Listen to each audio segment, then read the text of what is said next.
The primary advantages of finite volume is the ability to deal with very complex grid.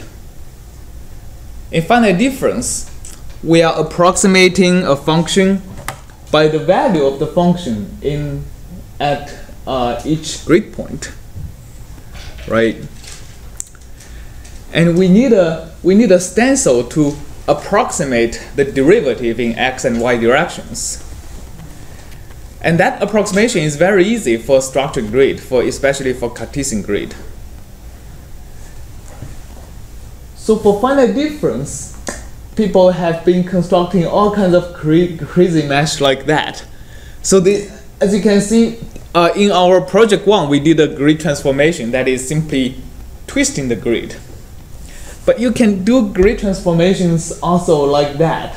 You can transform the grid, like, for example, this block is actually a transformation of a Cartesian grid, right?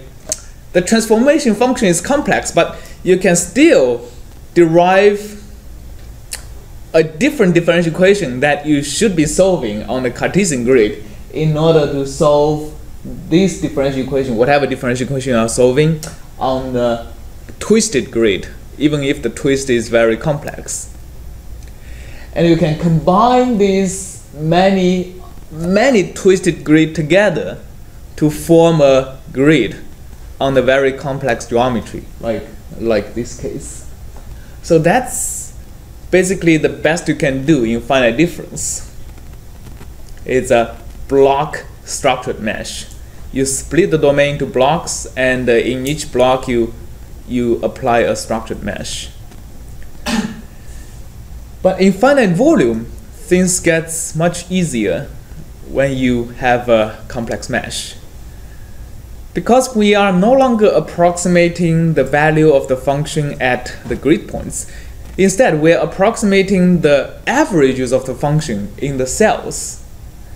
We actually don't care about what the shape of the cell, what shape the cells are. And also, we don't have to approximate any differential operators, right? In finite volume, the only differential operator we approximate is the time derivative, if there is one. And all the spatial derivatives are basically removed through the process of integrating over the control volume and applying divergence theorem. And that's great because that can only happen because the equation is in a conservative form. It doesn't work for general differential equations. It only works for conservative differential equations. So instead of a differential operator in space, the only thing we need to do is to integrate the flux at the cell boundaries or at the cell interfaces. So for structured grid, the contribution to each cell average is the flux through the four sides of the cell, right? But if you are going to complex grid like that, it still works. So this is a grid that is known as a quad tree type of grid, or adaptive grid refinement. So basically, in regions where you don't need a lot of resolution, when the solution of the PDE is basically constant, then you don't need a lot of mesh. You don't need a lot of mesh to resolve a constant. But in regions where you know the solution has a lot of variations, you can give more mesh to that. But the problem is, okay, how do you solve the PDE? Well, it's easy, because if I look at this mesh, this grid, right, this cell, I should say, how many interfaces does this cell have? 4? You sure?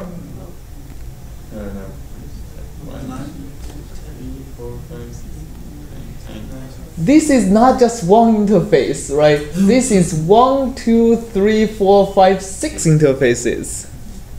So there are actually 9 interfaces of this cell. Okay, but there is no problem because you can, if you can approximate the flux at each interface, the sum of the flux over the interfaces, or the sum of the integrated flux over these 9 interfaces, is the contribution to the cell average. The sum of these 9 interfaces, the total amount of stuff that is flowing into the interface minus the total amount of stuff flowing out of the interface. All right. Okay, same thing happens here. So this is another type of unstructured grid. This unstructured grid, there is a lot of you can't see, but like there is a lot of triangles. There is also a lot of quadrangles, very close to the boundary. Yeah, thank you, Xin. So I'm talking about unstructured mesh here, and the contribution to the volume average can be computed as a sum of the contribution across all the interfaces, right? So some of the cells has 4 interfaces, some of the cells has 3 interfaces, and some of the cells like this has 9 interfaces because each of these small ones is an individual interface. But as long as you can do that, we can apply a finite volume scheme.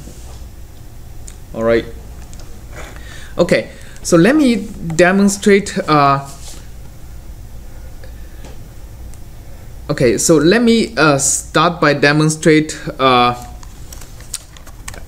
a little bit on the finite volume scheme for unstructured mesh. Then we can go back to the limiter. All right. Okay, so for finite volume scheme, we said it's very good for handling unstructured mesh, and unstructured mesh is very good for handling very complex geometry.